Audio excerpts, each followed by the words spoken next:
माता दी। बहुत समय पहले की बात है। धरती पर अधर्म अपने चरम पर था। पाप, अन्याय और राक्षसी प्रवृत्तियों ने चारों ओर अराजकता फैला रखी थी। ऋषि मुनियों का यज्ञ भंग हो रहा था। प्रजा भयभीत थी और स्त्रियों का सम्मान लुप्त हो गया था। देवता भी राक्षसों की शक्ति के सामने विवश हो गए थे। ऐसे ही समय में ब्रह्मा, विष्णु और महेश त्रिदेवों ने एक दिव्य योजना बनाई। उन्होंने अपनी अपनी शक्तियों को एकत्र कर एक तेजोमयी शक्ति को जन्म दिया, जिनका नाम आदि शक्ति दुर्गा था। उनकी आंखें सूर्य के समान तेजस्वी थीं। उनके केश काले बादलों की तरह चमकते थे और उनका स्वरूप इतना दिव्य था कि स्वयं देवलोक पुलकित हो उठा। सभी देवता उस महामाया के सामने नतमस्तक हुए और बोले, हे माँ, आप ही हमारी रक्षा करें। यह पृथ्वी, स्वर्ग और संपूर्ण ब्रह्मांड आपकी शक्ति से ही संचालित है। राक्षस महिषासुर ने हमसे हमारे अधिकार छीन लिए हैं। अब आपकी कृपा ही हमारी आशा है। माँ मुस्कुराई। उनका मुखार विंदम कमल के समान खिला। वत्सो, जब जब धर्म की हानि होगी, मैं किसी न किसी रूप में अवतार लेकर अधर्म का नाश करूंगी। बस यहीं से स्टार्ट हुआ नवरात्रि का ये पर्व, जब वसंत ऋतु की शुरुआत होती है और संपूर्ण प्रकृति नव जीवन से भर जाती है। माना जाता है कि यही वो काल है जब आदि शक्ति माँ दुर्गा ने राक्षसों पर विजय प्राप्त करने हेतु नवरात्रि की तपस्या प्रारंभ की थी। पहले दिन माँ ने शैलपुत्री रूप में प्रकट होकर हिमालय की पुत्री होने का गौरव प्राप्त किया। उनका वाहन वृषभ यानी कि बैल था। हाथों में त्रिशूल और कमल था। उनका स्वरूप शांत लेकिन तेजपूर्ण था। उन्होंने व्रत धारण किया और तपस्या से लीन हो गई। हिमालय पर्वत भी माँ की तपस्या से जगमगाने लगा। भक्तों ने देखा कि कैसे माँ शैलपुत्री के पूजन से घर में सुख, शांति, समृद्धि और सौभाग्य आता है। माता का यह स्वरूप भक्तों को संकल्प शक्ति, धैर्य और आध्यात्म की ओर अग्रसर करता है। हर दिन के साथ माँ का एक नया रूप धारण करती गई और एक एक करके राक्षसी शक्तियों का विनाश करती गई। दूसरा दिन आया। वसंत की कोमल हवा में अब माँ के दूसरे स्वरूप का आहट थी। हिमालय की धरती पर एक अनुपम ज्योति उदित हुई, एक दिव्य कन्या जिसने अपने भीतर अग्नि से भी तेज तप शक्ति समेट रखी थी। यह थी माँ ब्रह्मचारिणी। इनका रूप अत्यंत सौम्य था। उनके हाथों में जप की माला और कमंडल था। वह साधना और संयम की मूर्ति थी। उनके पैरों के स्पर्श से धरती भी तप्त हो उठी। उन्होंने कठिन व्रत कर कठोर तपस्या का संकल्प लिया ताकि सृष्टि का संतुलन फिर से स्थापित हो सके। माँ ब्रह्मचारिणी ने वर्षों तक केवल फलाहार पर जीवित रहकर तपस्या की, फिर केवल सूखे पत्तों पर, और अंत में उन्होंने अन्न जल त्याग कर एकाग्रचित्त से तप किया। यहाँ तक कि हड्डियां दिखने लगी और सृष्टि स्तब्ध हो उठी। देवता भी उनकी तपस्या देख विस्मित हो उठे। देवर्षि नारद आए और बोले, हे माँ, आपका तप तो स्वयं ब्रह्मांड की अग्नि से प्रखर है। आप किसे प्रसन्न कर रही हैं? माँ ने मधुर मुस्कान से उत्तर दिया, मैं अपने भीतर के शिव को जागृत कर रही हूँ। मेरी यह साधना समस्त जगत के कल्याण के लिए है। नारद जी ने उन्हें प्रणाम किया और बोले, आपका यह स्वरूप ही सत्य का प्रतीक बनेगा। संसार आपकी उपासना से संयम और शक्ति का पाठ सीखेगा। उधर अधर्म अपनी पराकाष्ठा पर था। राक्षसों ने हवन यज्ञ नष्ट करने शुरू कर दिए थे। एक नया दैत्य तामाक्ष ने वनों को जलाना शुरू कर दिया था। ऋषियों के आश्रमों को लूटना प्रारंभ किया। उसके पास अग्नि का वरदान था। आग से वह कभी नष्ट नहीं हो सकता था। भय से कांपते ऋषिगण माँ ब्रह्मचारिणी की शरण में पहुंचे और बोले, हे तपस्विनी माँ, अब यही अग्नि जो आपके तप से जगी है हमारे विनाश का कारण बन रही है। माँ ने अपनी आंखें खोली। उन आंखों में ब्रह्मांड की गहराई थी। उन्होंने केवल एक मंत्र बोला, ओम हेम क्रीम चामुंडाय विच्चे, और तप की अग्नि स्वयं तमाक्ष की ओर चल पड़ी। अग्नि से अजय दैत्य तमाक्ष उस ब्रह्म शक्ति के आगे असहाय हो गया। उसकी सारी शक्ति जो अग्नि से थी माँ के तप की अग्नि में समाहित हो गई। देखते ही देखते तमाक्ष भस्म हो गया। देवताओं ने पुष्प वर्षा की और गगन में घंटियां बजाने लगी। जो भक्त माँ ब्रह्मचारिणी की पूजा करता है उसके जीवन में धैर्य, ज्ञान और आध्यात्मिक शक्ति का वास होता है। उसका मन सच्चे प्रेम और तप के मार्ग पर चलता है। रात्रि बीती, भोर का प्रकाश फैला और तीसरे दिन का शुभारंभ हुआ। सृष्टि में एक अद्भुत कंपन थी। आकाश में ध्वनि, पृथ्वी पर नाद, यहाँ तक कि माँ चंद्र घंटा का प्राकट्य भी हो गया। शक्ति का वह रूप जो सौंदर्य और युद्ध का अद्भुत संगम है। माँ के मस्तक पर चंद्र अर्धचंद्र सुशोभित था जो घंटे के समान प्रतीत होता था, इसलिए उन्हें चंद्र घंटा कहा गया। उनके 10 भुजाएं थीं जिनमें विभिन्न अस्त्र शस्त्र थे, तलवार, त्रिशूल, धनुष, कमंडल, कमल, गदा इत्यादि। उनका वाहन सिंह था, गर्जना करता हुआ, भय से चीरता हुआ। उनके स्वरूप से ऐसी शक्ति निकल रही थी मानो सहस्त्र सूर्यों का तेज एकत्र हो गया हो। इसी दिन एक आकाशवाणी हुई, हे देवताओं और मनुष्यों, तीसरे दिन की देवी अब न केवल रक्षक हैं बल्कि युद्ध की अधिष्ठात्री हैं। राक्षसों के रक्त से पृथ्वी को शुद्ध करने का समय आ गया है। आकाशवाणी सुनकर दैत्यों में भय फैल उठा। विशेषकर एक दैत्य था धूम्रलोचन। उसकी आंखों से धुएं की लपटें निकलती थीं। वह आकाश में उड़ सकता था और उसके स्पर्श से कोई भी अंधा हो जाता। धूम्रलोचन ने माँ को ललकारा, तुम एक नारी हो, मुझसे क्या युद्ध करोगी, लौट जाओ। माँ चंद्रघंटा ने सिंह पर सवार होकर केवल एक ही गर्जना की, अधर्म पर न्याय की ही सिंहनाद होगी। धूम्रलोचन का युद्ध और विनाश। धूम्रलोचन आकाश में उड़ा, उसकी आंखों से धुआं निकलता गया जिससे संपूर्ण वातावरण अंधकारमय हो गया। किंतु माँ चंद्रघंटा ने अपनी घंटी बजाई, वह दिव्य घंटा जिससे राक्षसों के मस्तिष्क भ्रमित हो जाते हैं। धूम्रलोचन की दिशा बदल गई, उसका संतुलन बिगड़ गया। जैसे ही वह धरती पर गिरा, माँ ने अपना त्रिशूल चलाया और क्षण भर में वह धुएं का दैत्य को जलाकर भस्म कर दिए। माँ चंद्रघंटा अपने भक्तों को शांत और सौम्य रूप में दर्शन देती हैं। उनकी उपासना से भय दूर होता है, मानसिक शांति प्राप्त होती है, युद्ध में विजय और साहस की प्राप्ति होती है। देवताओं ने कहा, हे माँ, आपने नारी शक्ति के इस अद्वितीय रूप को दिखाया। आप चंद्रमयी भी हैं और रणमयी भी। आप ही आदि शक्ति हैं। माँ ने तब अपने सिंह को पुचकारा और कहा, युद्ध अभी समाप्त नहीं हुआ, आने वाले दिन और भी विकट होंगे। हमें एक ऐसा अस्त्र तैयार करना होगा जो विकटासुर जैसे राक्षस का अंत कर सके। देव शिल्पी विश्वकर्मा और विष्णु ने मिलकर एक गुप्त अस्त्र बनाने का कार्य आरंभ किया, नवरत्न शक्ति, जो केवल एक दिव्य रूप में काम करेगा। चौथा दिन और आज का सूर्य कुछ विशेष था। ऐसा लग रहा था कि जैसे स्वयं सृष्टि की मुस्कान से उदय हुआ हो। यही था माँ कुष्मांडा का प्रभाव, जो अपनी मंद मुस्कान से ब्रह्मांड की रचना करने वाली हो। माँ का रूप सौम्यता और अपार ऊर्जा का संगम था।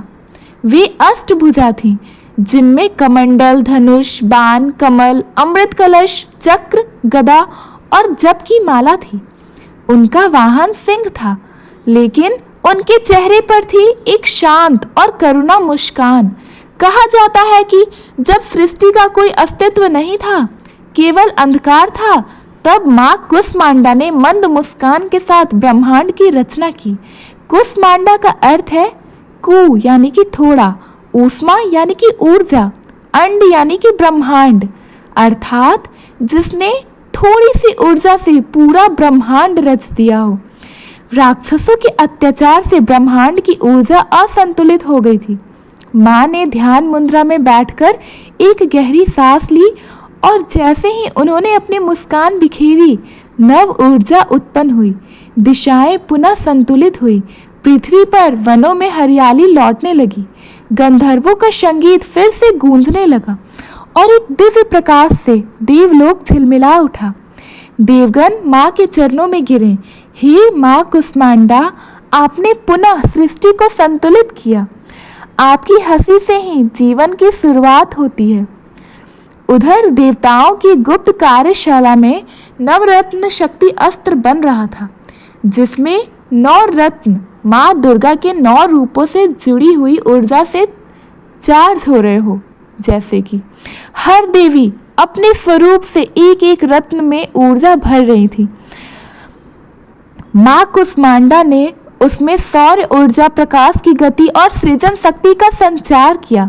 भगवान विष्णु बोले, अब यह अस्त्र न केवल नाश करेगा बल्कि पुनः जीवन भी देगा। इसी समय आकाश में अंधकार के बादल छा गए। एक भयानक गर्जना हुई। विकटासुर प्रकट हुआ। उसकी आंखें अग्नि के समान चमक रही थी। देह पर्वत जैसा विशाल और मुख से विष की लपटें निकल रही थी। वह बोला, मुझे कोई देवी या देव नहीं रोक सकता। मैं सृष्टि को ही समाप्त कर दूंगा। माँ कुष्मांडा ने कहा, हे राक्षस, तुम विनाश चाहते हो, लेकिन मेरा धर्म सृजन है। मैं तुम्हें चेतावनी देती हूँ, लौट जाओ। विकटासुर हंसने लगा और आकाश में बाण चलाया, जिसने वनों को जलाना शुरू कर दिया। माँ ने एक पल में अपनी मुस्कान को रोका और फिर उनकी आंखों से आंसू निकले। उन आंसुओं से एक नई शक्ति प्रकट हुई, एक बालिका जो अकल्पनीय तेज लिए हुई थी। इस बालिका का नाम था शक्ति देवी बालिका, जो स्वयं माँ के आंसुओं से उत्पन्न हुई थी। वह बोली, मैं वह आशा हूँ जो अंधकार में जन्म लेती है। युद्ध अब आरंभ होगा, परंतु उसमें होगा करुणा का स्पर्श। 5वां दिन आकाश में सुनहरी आभा थी, लेकिन धरती पर तनाव। एक ओर विकटासुर का आतंक बढ़ता जा रहा था, दूसरी ओर माँ शक्ति ने अपने एक नए रूप में प्रकट होने का समय चुना। यह थी माँ स्कंद माता, प्रेम, रक्षा और मातृत्व की सजीव मूर्ति। माँ स्कंद माता की 5 भुजाएं थी, जिनमें कमल, तलवार, माला और आशीर्वाद मुद्रा थी। गोद में था उनका पुत्र भगवान स्कंद, यानी कि कार्तिकेय भगवान, जो स्वयं युद्ध के देवता हैं। उनका वाहन सिंह था, परंतु उनकी दृष्टि कोमल और वात्सल्य से भरी हुई थी। माँ कुष्मांडा के आंसू से उत्पन्न हुई शक्ति देवी बालिका, जो तेजस्वी और रहस्यमयी थी, माँ स्कंद माता के सामने पहुंची और बोली, माँ, आप ही मुझे आदेश दीजिए, मुझे बता दीजिए कि मैं क्यों जन्मी हूँ। माँ ने उसे गोद में लिया और स्नेह से कहा, तू ही वह शक्ति है जो राक्षसों के बीच करुणा का दीप जलाएगी और धर्म की रक्षा करेगी। तू युद्ध करेगी, लेकिन प्रेम की रक्षा करते हुए। विकटासुर अब देवताओं के मुख्य नगर अमरावती की ओर बढ़ा।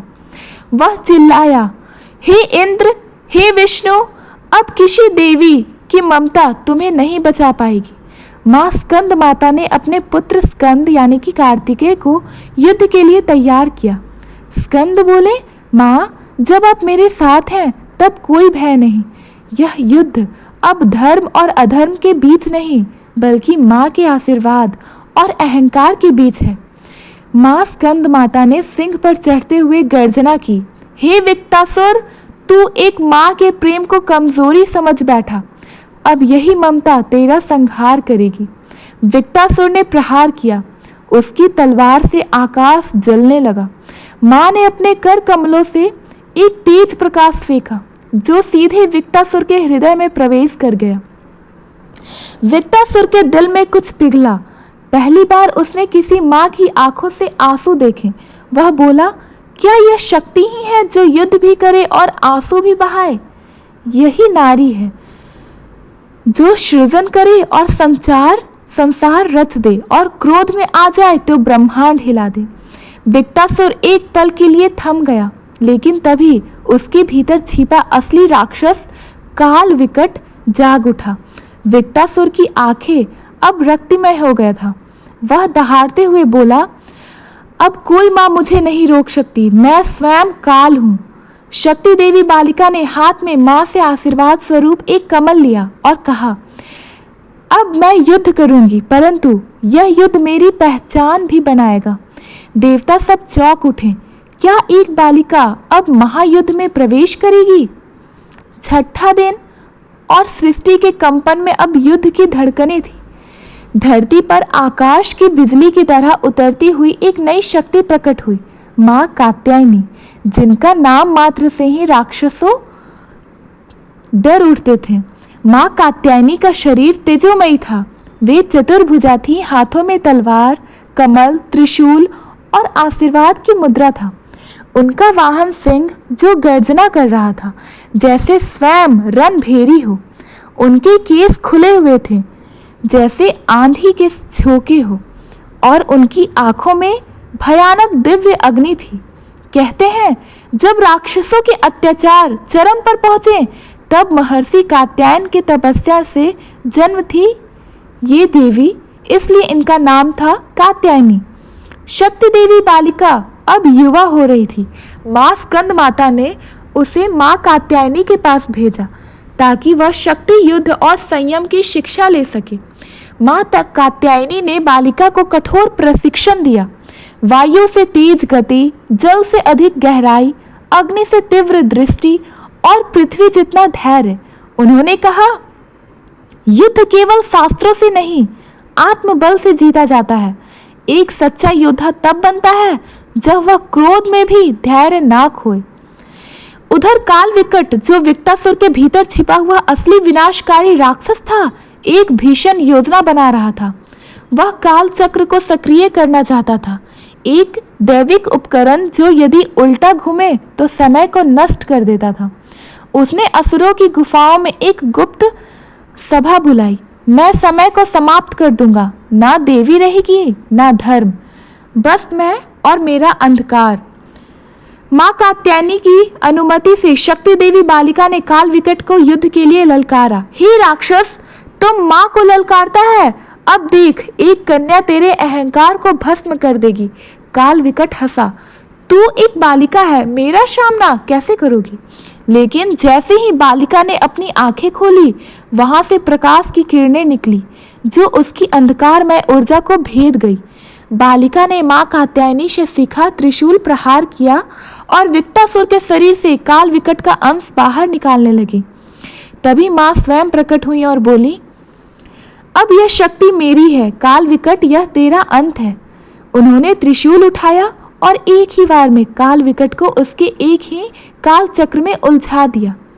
उसके शरीर से निकलने वाली काली धुंध एक महाविस्फोटक में बदल गई, लेकिन माँ ने उसे कमल रूपी शक्ति कवच में रोक लिया। माँ कात्यायनी ने कहा, हर युग में एक कन्या जन्म लेगी जो माँ का रूप होगी। नारी केवल कोमलता नहीं, वह अग्नि भी है। देवताओं ने आकाश से पुष्प वर्षा की। शक्ति देवी बालिका अब देवी योद्धा कहलाने लगी। 7वां दिन रात घनी, चंद्रमा धुंधला और आकाश पर काले बादल मंडरा रहे थे। प्रकृति की हर सांस जैसे ठहर सी गई हो, क्योंकि अब समय था उस रूप के प्रकट होने का जो स्वयं अंधकार का विनाश करती है, माँ काल रात्रि। माँ का स्वरूप काल की भी सीमा को पार कर देने वाला था। उनका रंग अंधकार जैसा काला, लेकिन उसमें चमक थी नीली ज्योति की। वे 4 भुजाओं वाली थी, जिनमें तलवार, वज्र और मुद्रा और अभय मुद्रा थी। उनका वाहन था गधा, प्रतीक कि वे विनम्रता से भी भय को पराजित कर सकती थी। उनके खुले बाल, लाल जिह्वा और अग्नि जैसी आंखें, जैसे समय स्वयं थर-थर कांप उठे हो। काल विकट के विनाश के बाद उनका छाया रूप अब मृग काले बन चुका था, एक ऐसा अस्तित्व जो अंधकार में छिपा रहता था और मन में भय पैदा करता था। अब वह धीरे धीरे मानवों की चेतना से घुसने लगा। लोग स्वप्न में डरने लगे, ऋषि ध्यान में अशांत हो उठे और धर्म की ध्वनि मंद पड़ने लगी। देवताओं ने कहा, यह भय, यह मन की उलझन कोई अदृश्य शक्ति है। क्या यह बचा हुआ काल है? शक्ति देवी बालिका की परीक्षा हुई। अब शक्ति देवी बालिका को एक और चुनौती मिली। उसे भेजा गया काल रात्रि वन में, जहाँ दिन भी रात जैसा होता था और विचारों की धुंध मन को निगल जाती थी। वहाँ पहुँचते ही उसे भ्रम होने लगा। माँ की आवाज़ें सुनाई देने लगी, पुरानी यादें लौटने लगी, एक छाया उसे पुकारने लगी। लेकिन तभी आकाश से एक गर्जना हुई, डर मत बेटी, मैं आ रही हूँ। माँ काल रात्रि प्रकट हुई और पूरा वन तेजस्वी प्रकाश से भर गया। छायाएं भागने लगी। माँ ने शक्ति देवी से कहा, यह अंधकार तेरे बाहर का नहीं, तेरे भीतर का है। तू इससे लड़े बिना माँ नहीं बन सकती। फिर माँ ने अपने तीसरे नेत्र से अदृश्य काल को ढूंढ निकाला, जो एक भयावह धुएं के रूप में भाग रहा था। माँ काल रात्रि ने कहा, हे मृग काल, तू मन की परछाई है, लेकिन अब मैं उस मन को ही प्रकाश में लाऊंगी। उन्होंने तलवार उठाई और अंधकार पर प्रहार किया। हर वार के साथ एक डर टूटा, एक भ्रांति समाप्त हुई, एक दुख शांत हुआ। शक्ति देवी बालिका ने माँ का मंत्र दोहराया, ओम कालत्मिन नमः, और एक दिव्य वज्र उस छाया पर गिरा। सब कुछ शांत हो गया। माँ काल रात्रि ने उसे गले लगाया, तू अब केवल योद्धा नहीं, तू अब स्वयं प्रकाश है। तू वह दीप है जो अंधकार में जलता है और दूसरों को राह दिखाता है। अंत में माँ ने संकेत दिया, अब समय आ गया है देवी सिद्धिदात्री के दर्शन का। वह तुम्हें तुम्हारा अंतिम उद्देश्य बताएंगी। 8वां दिन एक अलग शांति थी। आकाश नीला, पवन मंद मंद। यह दिन था उस शक्ति के प्रकट होने का जो कठोर तप और पवित्रता की सजीव मूर्ति है, माँ महागौरी। माँ महागौरी का रूप अत्यंत सौम्य और श्वेत प्रकाशमयी था। उनका रंग हिम से भी उज्जवल, वस्त्र पूर्णतः सफेद और मुखमंडल पर अद्भुत शांति थी। उनकी 4 भुजाओं में त्रिशूल, डमरू, अभय और वर मुद्रा थी। वे बैल यानी नंदी पर सवार थीं, जो शक्तित्व, शिवत्व और स्थिरता का प्रतीक थी। अब तक शक्ति देवी बालिका अनेक युद्ध लड़ चुकी थी। बाहरी अंधकार समाप्त हो चुका था, पर अब समय था भीतर के कुलिश को धोने का। माँ महागौरी ने उसे तपस्या का आदेश दिया।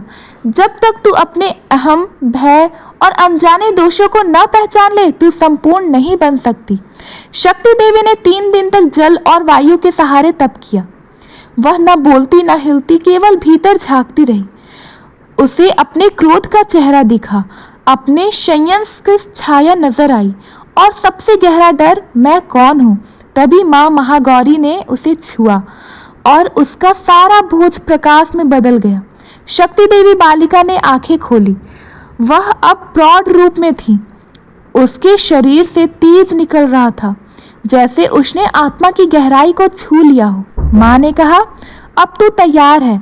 तेरे भीतर अब कोई मलिनता नहीं। तू अब देवी सिद्धिदात्री के योग्य है, जो तुझे परम रहस्य देगी। शिव स्वयं प्रकट हुए। उन्होंने मुस्कुराकर शक्ति देवी को देखा और कहा, तेरा जन्म केवल राक्षसों के विनाश के लिए नहीं हुआ। तू बनी है दुनिया को आत्मज्ञान के लिए। तू ही है भविष्य की देवी, नव दुर्गा की पूर्णता। आकाश में गूंजी मंत्र ध्वनि। देवता, ऋषि, यक्ष, गंधर्व सभी एकत्र हुए। अब शक्ति देवी जाने वाली थी अपने अंतिम बोध की ओर, जहां उसे मिलेगा उनका सच्चा नाम, उनका यथार्थ स्वरूप। 9वां दिन पूरा ब्रह्मांड जैसे ध्यान नष्ट हो गया था। ना कोई हलचल, ना कोई गूंज। हर प्राणी, हर तारा, हर कण, हर एक ही प्रतीक्षा में थी माँ सिद्धिदात्री के प्रकट होने की, जो पूर्णतः ही देवी, ब्रह्म ज्ञान की मूर्ति और सभी सिद्धियों की दात्री थी। माँ का रूप किसी वर्णन में नहीं समा सकता। वे एक कमलासन पर विराजमान थी। उनके 4 हाथों में चक्र, गदा, शंख और कमल था। वे दिव्य चमक में लिपटी थी, मानो संपूर्ण ब्रह्मांड उन्हीं से उत्पन्न हुआ हो। उनके एक स्पर्श से अज्ञानी ज्ञानी बन गए और मृत्यु भी जीवन का राज समझ ले। माँ महागौरी के आशीर्वाद से निर्मल और तेजोमयी हो चुकी शक्ति देवी अब माँ सिद्धिदात्री के पास पहुंची। वहां था सिद्धि कुंज, एक ऐसा स्थान जो समय, स्थान और रूप से परे था। वहां केवल ज्ञान, प्रकाश और प्रेम था। माँ सिद्धिदात्री मुस्कुराई और बोली, तू आ गई अपना अंतिम उत्तर लेने। चल, मैं अब तुझे सच्ची पहचान देती हूँ। सृष्टि की शुरुआत में जब केवल शिव थे, निराकार मौन परम था, तब मैंने उनके अर्धांग में प्रवेश किया और तभी उन्होंने पूर्णता पाई। तभी वे बने अर्धनारीश्वर। मैं ही हूँ शक्ति और शिव बिना शक्ति के शव हैं। जिस दिन तू यह समझ गई उस दिन तेरा जन्म भी हो गया। अब माँ ने उसका माथा छुआ और कहा, आज से तू केवल एक कन्या नहीं, तू है त्रिलोक्य विजयिनी दुर्गा, जो तीनों लोकों में विजय प्राप्त करेगी। तू वह शक्ति है जो धर्म की रक्षा, अधर्म का नाश और प्रेम की स्थापना करेगी। शिव, विष्णु, ब्रह्मा तीनों ने वंदन किया। देवता बोले, आज देवी पूर्ण हुई, आज नव दुर्गा का चक्र पूर्ण हुआ। माँ सिद्धिदात्री की नव दुर्गा नव सिद्धियां हैं, अनिमा, महिमा, गरिमा, लघिमा, प्राप्ति, प्राकम्य, ईशित्वा, वाशित्वा। माँ ने कहा, इन सिद्धियों का उपयोग केवल धर्म के लिए कर, नहीं तो यह तुझे बांध लेगी। धन्यवाद। अगर आपको नव दुर्गा की, चैत्र नवरात्रि की ये कथा अच्छी लगी तो प्लीज़ हमारे वीडियो को लाइक करें, अपने फ्रेंड्स के पास, फैमिलीज के पास शेयर करें और सब्सक्राइब